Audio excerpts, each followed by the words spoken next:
Okay, so we'll start with the next topic.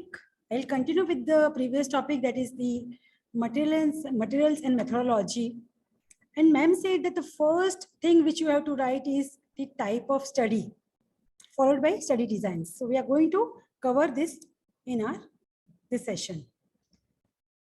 So what is study design? So these are the procedures and methods which are predetermined by the investigator, which you have to follow while conducting a research project. So these are the methods which are used to obtain valid data to answer a research question. Yesterday you learned about the research question, the aims and objectives which you have to frame for your dissertation. So study design is basically, it will guide you how to conduct your research project or your dissertation. And that is why, though these are only 2 points, that is type of study and study designs, they are very, very important.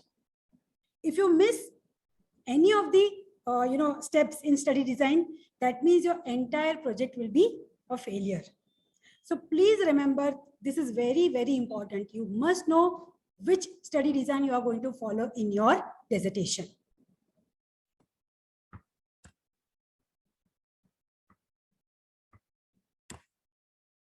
So broad classification, observational study and experimental study, as ma'am has already mentioned this.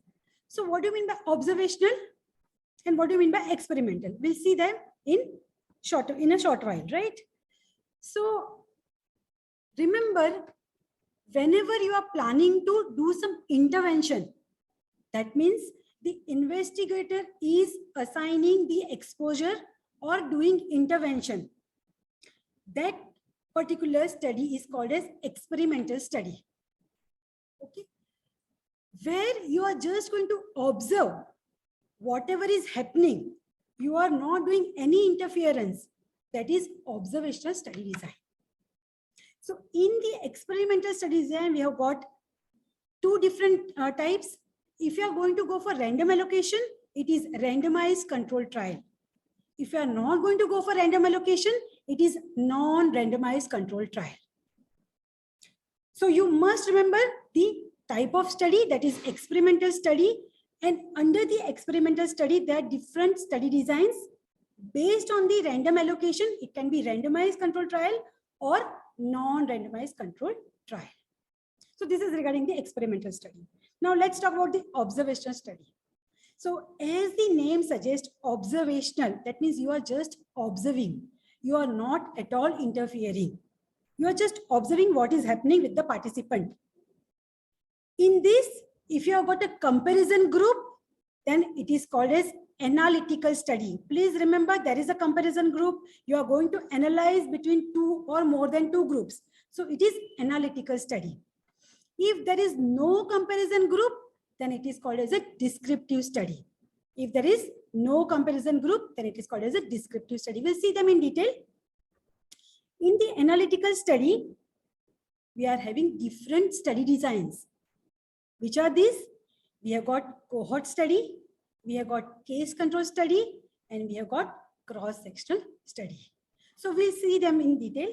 Okay, each one will be dealt in not too much of detail because it is just overview, sensitization regarding the study designs. So let's see what is observational study. As I said, the researcher only observes and systematically collects information, but does not try to change the people or whoever is your participants, animals or reagents which are being observed. So these are some of the examples. You are doing a survey of drinking habits among students. You are just finding out what is the drinking habits among the students. You are not intervening at all. Then taking the blood samples to measure the blood alcohol levels during Monday morning lectures. Yes, you are intervening to take the blood. That means you are doing investigation, but you are not trying to change the blood alcohol level. It is just an observation, right? So investigation is there, but you are just observing the investigation. You are not intervening. Experimental study design. The researcher intervenes to change something. That means he either gives some drugs or gives some kind of intervention. And the effect of this intervention is observed. So let's see the example. Warning one group of students that you are going to take blood alcohol levels next Monday to test for alcohol, and comparing their levels to another group that you did not warn. So it is not always, administering some injection or some drug or something like that. It can be some behavior modification. It can be some kind of a warning. So you are intervening. So one group has been warned that your alcohol level will be checked. So that group is your intervention group, and the other group where you are not given any warning, that is your comparison group. So you have intervened. So it is an experimental study. So now let's see observational studies in detail. And as ma'am said, during your dissertation, you will not be allowed to do randomized control trials, exceptional for some. Okay, some do go for it, and some of the departments, they want their PGs to do RCTs. So for that, you have to take special permission. So we'll focus more on the observational studies. So as I said in the beginning, observational studies, it can be descriptive or analytical. As the name suggests, descriptive studies, they will answer what, who, where, and when questions. Okay, who are affected, what you are going to measure, where they are affected, and when they are affected. And these descriptive studies, they help in generation of hypothesis. What about the analytical studies? Analysis, you are going to analyze the situation. So basically the analytical studies, they test the hypothesis, and they basically answer why and how this is happening. So why there is a relation between two variables? If it is so, why it is happening, how it is happening, that is what you are going to see in the analytical studies. So let's see descriptive studies in little detail. A descriptive study is usually a precursor to the analytical study. Okay, so descriptive studies, they help in generation of hypothesis. Analytical studies, they basically help in testing the hypothesis. Descriptive studies, there will be no comparison group. What are you doing? The occurrence and distribution in population groups are measured according to the characteristics of the person, characteristics of the place, and characteristics of the time. Okay, so who, when, and where. So in the descriptive study, design, we have got cross-sectional studies and longitudinal studies. Now, as it says cross-sectional study, cross-section matlab ek hi baar mein you are just seeing the cross-section. So whatever you want to measure, you are going to measure at particular time. You will not be repeating, you will not be examining those people or the population again and again. So it is a cross-section. So it gives you a prevalence rate. It gives you a prevalence rate. So what can you study? You can study distribution of disease, distribution of disability, pathological condition, immunological condition, nutritional status, fitness, intelligence, etc. So many things can be assessed. Pattern of health service utilization in community medicine, we definitely go for such studies. Survey about knowledge, attitude, and practice. Okay, so this kind of studies where you can use descriptive design. So some of the examples are prevalence of diabetes mellitus, prevalence of smoking, prevalence of obesity. So diabetes mellitus is a disease condition, but prevalence of smoking is a risk factor. Smoking is a risk factor, okay, for so many other diseases. So you can find out prevalence of disease, or you can find prevalence of the risk factors. And as I said, other conditions like disability, pathological conditions, that also you can find out. So this one example I have taken, this is one of the articles where they have found the prevalence of malnutrition among children in under 5 in Sudan. So we know the place, we know whom they are doing, that is children under 5 years. And what are they trying to find out? They are trying to find out the prevalence of malnutrition. So what is the percentage of malnutrition in these children? How many in males? How many in females? Okay, what are the different types of malnutrition in this population? So this is one of the examples of cross-sectional descriptive study. when you are writing in your synopsis or in your final article or project, you have to mention under the materials and methods that it is a cross-sectional, whether it is community-based or hospital-based, and descriptive study. So this is the way you are going to mention in your synopsis or dissertation.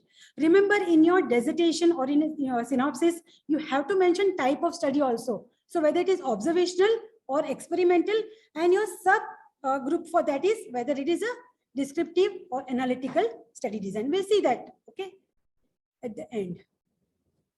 Then the next is descriptive longitudinal studies. We have seen the cross-sectional. Longitudinal, matlab bar bar dekho.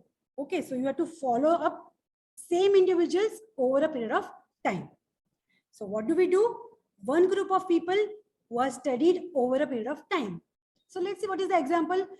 Group of smokers, they are followed for 10 years and you are checking them annually to find out how many develop IHD. That means you have got group of smokers, आपको उसको 10 साल 10 years तक you have to follow them up. And how frequently you are going to follow them up? Every yearly you are going to follow them up to find out how many are having IHD or how many develop IHD. Now this group of smokers you are going to take, they do not have IHD. They all are only smokers. So you are going to find out the new cases of IHD, and the new cases are called as incidence cases. And that's why we can calculate incidence rate in longitudinal studies. So this is one of the examples, growth in very preterm children or longitudinal study. So here they have taken the very preterm children and they followed them up for 7 years to find out what is the growth pattern in them. So it's a cohort, it's a group of preterm children. But it is known as a longitudinal descriptive study because there is no comparison group. There is only one group, and that is very preterm children. So you have a group which is having some characteristic, and you are going to now follow them up to find out what happens to them in the future. So cross-sectional study, data collection at one point in time, it's like a snapshot picture. है ना? एक ही बार में लिया, whatever you can see, you see and you note it down. You observe and you write it down, and then you do the analysis. Whereas longitudinal study is like a film. Bar bar usko, the same people will be observed multiple times to see what is happening to them. Now comes the analytical study.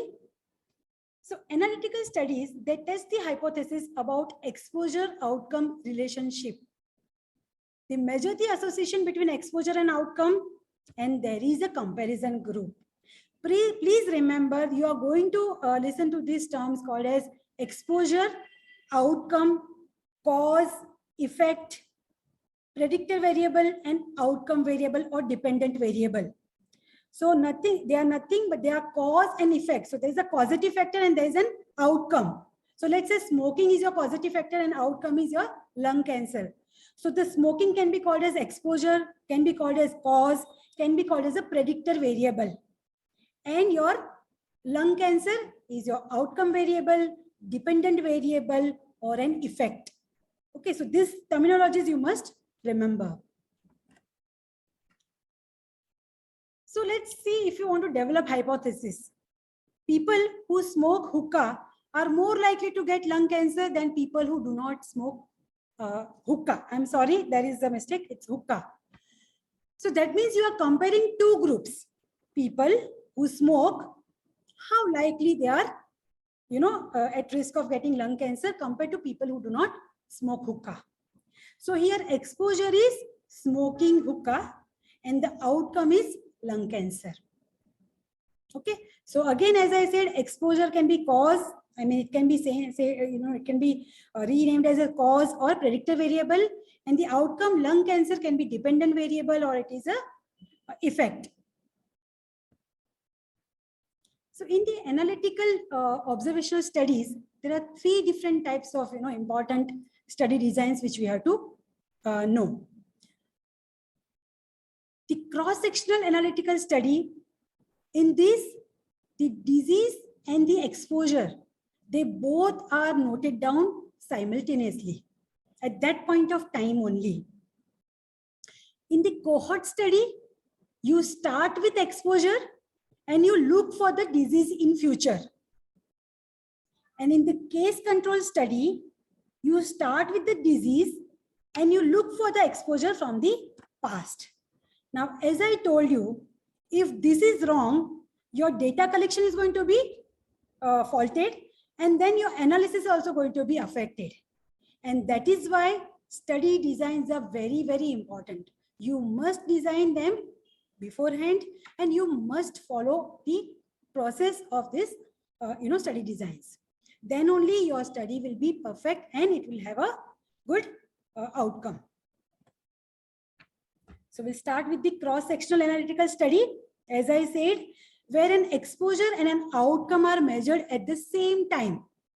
So your study is basically an association between BMI and cholesterol level. So you are going to measure BMI and cholesterol at the same time, right? This is called as a cross-section. As I said, cross-section, one time, at that time, you are going to do all the measurement. So you are comparing the prevalence of disease or exposure in various subgroups, and you are trying to find out the association between exposure and the disease.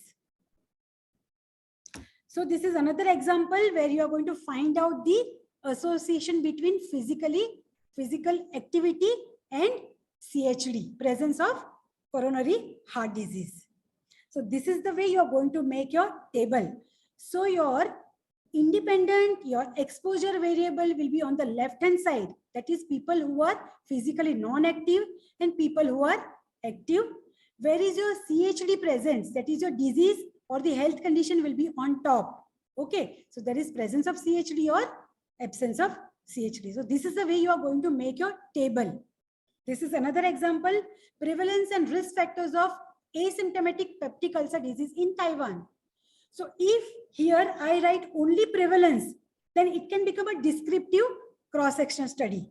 But I am going to see here the risk factors which are associated with the peptic ulcer. So that means I am going to go for analytical cross-sectional study.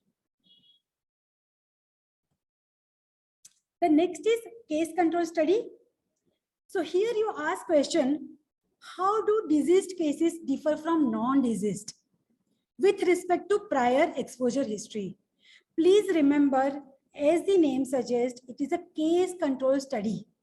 So you are going to identify cases and you are going to identify controls, and then you will look for the history of exposure in both the groups. Now, many a times, many students have come to us, they have taken only cases. और case लेने के बाद वो they ask us, ma'am, we have not taken controls, and they are looking for now p values, because these analytical studies they are very fancy, because they give you p values, and nowadays many people they are interested in these p values. Many journals are also interested in these p values. So if you have not taken a control group, you will not be able to do analytical study, and you will not be able to calculate your p-value. So I'm not saying that you should be fascinated with this p-value. I'm just giving you idea that you must follow proper study design, and you must follow the steps of those particular chosen study designs. So here in the case control study, it is moving from effect to cause. Okay, because you are selecting the cases. Okay, so it is, you can say it is moving from effect to cause or from outcome to exposure. Okay, because as I said, you must remember these terminologies. And case control studies, by and large, they cannot calculate incidence rates, because there are no new cases you are going to, the new cases will not be developing, it's not a forward-looking study. So this example which I have taken here, this is the group of cancer patients who are suffering from oral cancer. So these are your cases, right?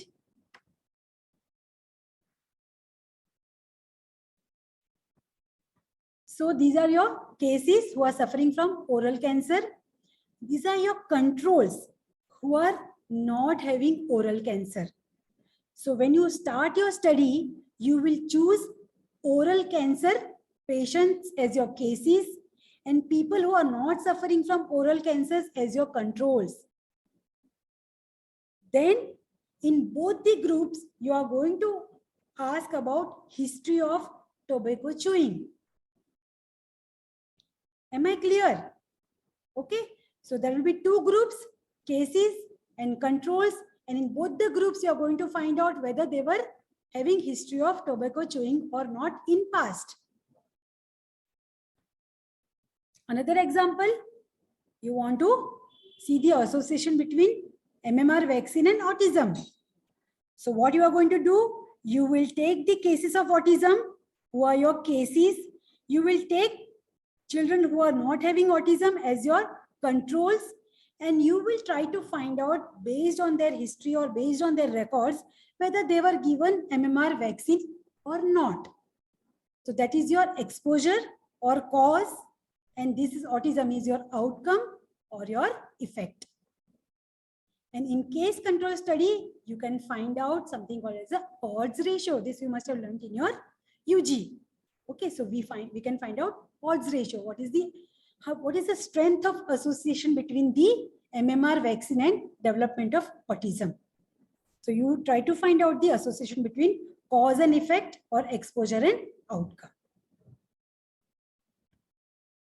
So this one article which I have taken where they have used case control study.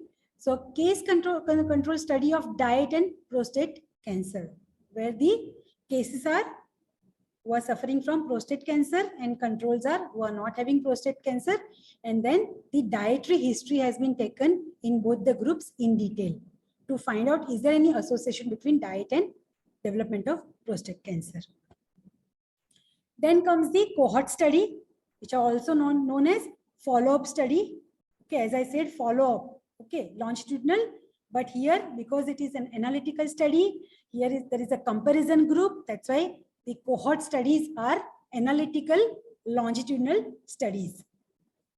So the participants are classified according to the exposure status.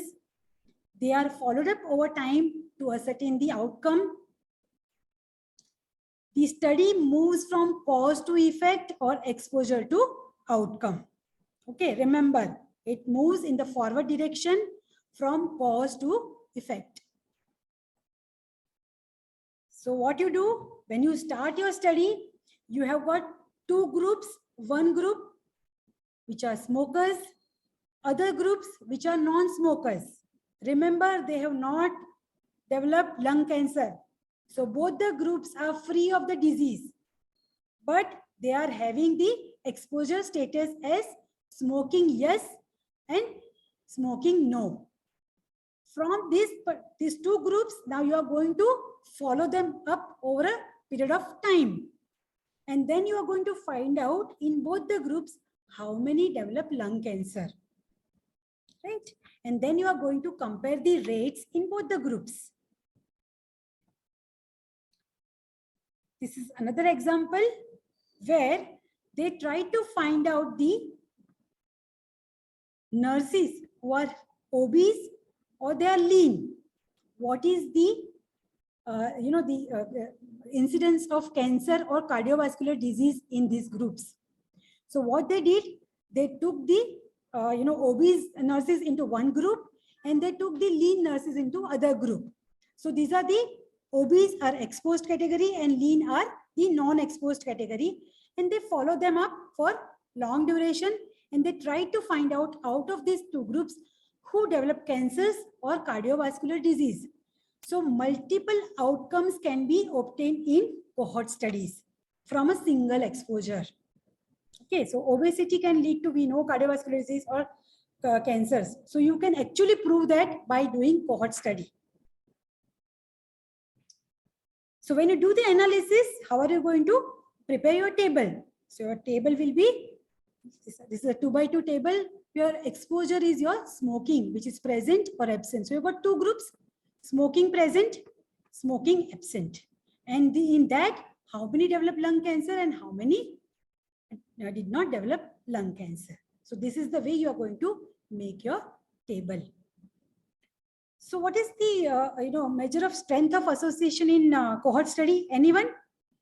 Either you unmute or an answer, or you can write in the chat box.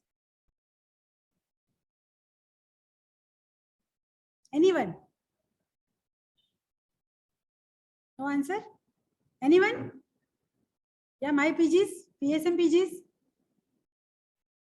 Are you all there or you all are?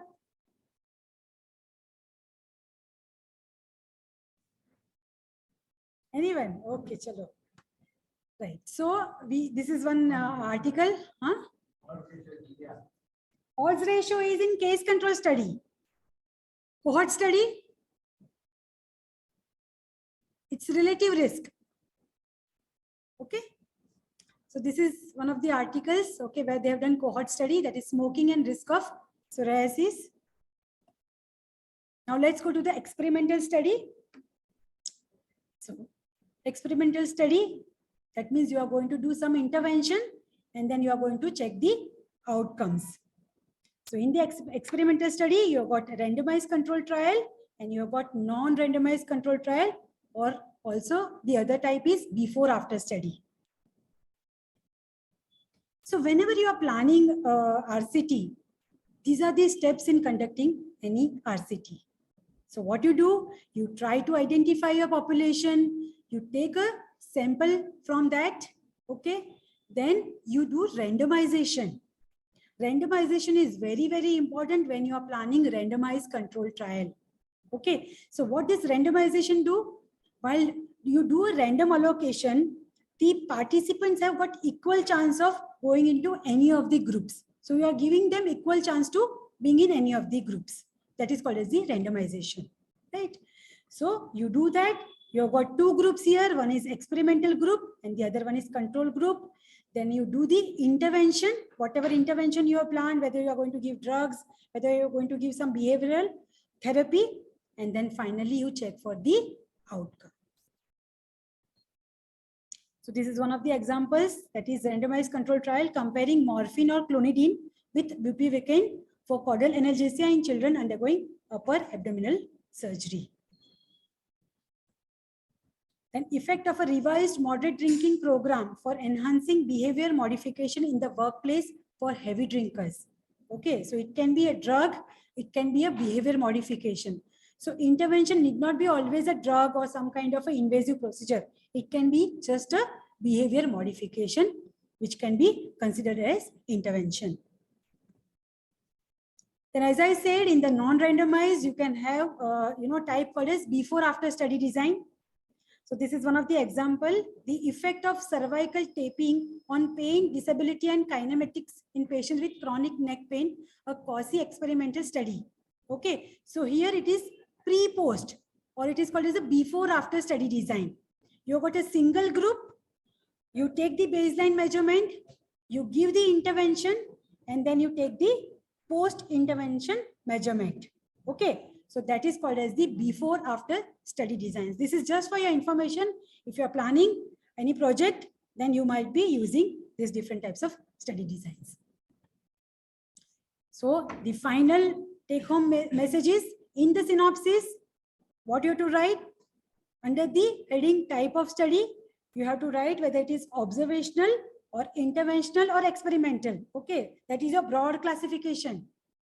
And in the second point, that is study design, the actual what type of study you are going to use. That is either it's going to be a cross-sectional or cohort, case control, or randomized control trial. So that should be mentioned under the heading of study design. So I hope it is clear. Thank you. Any doubts, any queries you can ask.